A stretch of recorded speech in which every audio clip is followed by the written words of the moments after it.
మన రాజమౌళి గారి వదిన ఎంఎం శ్రీవల్లి గారు అయితే ఒక్క మాట చెప్పగానే రాజమౌళి గారి కెరియర్ మీద ఫోకస్ పెట్టారు మావ. సో మ్యాటర్ ఏంటంటే ఫస్ట్ లో మన రాజమౌళి గారి ఫ్యామిలీ ఫుల్ రిచ్ అంట. రాజమౌళి ఫాదర్ అయిన విజేంద్ర ప్రసాద్ గారికి కన్నడలో 320 ఎకరాల ల్యాండ్ ఉండేదంట మావ.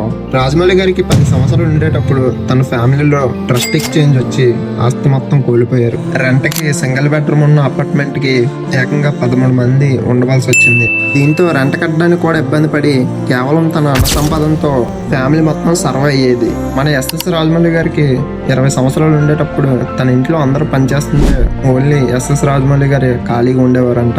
ఒకసారి వాళ్ళ రిలేటివ్స్ రాజమౌళి గారి నువ్వు దేనికి పనికిరావు అని తిట్టేసరికి రాజమౌళి గారి వదిన నా కొడుకు అందరితో అలా తిట్లు తినడం నాకు ఇష్టం లేదని ఆ ఒక్క మాట చెప్పేసరికి అప్పటి నుంచి లైఫ్ చాలా సీరియస్ తీసుకొని హార్డ్ వర్క్ చేయడం మొదలు పెట్టారు.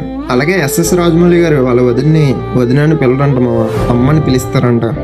పేరుకు వదిన, బట్ మేము పిలిచేది మాత్రం అమ్మ, మా అమ్మ.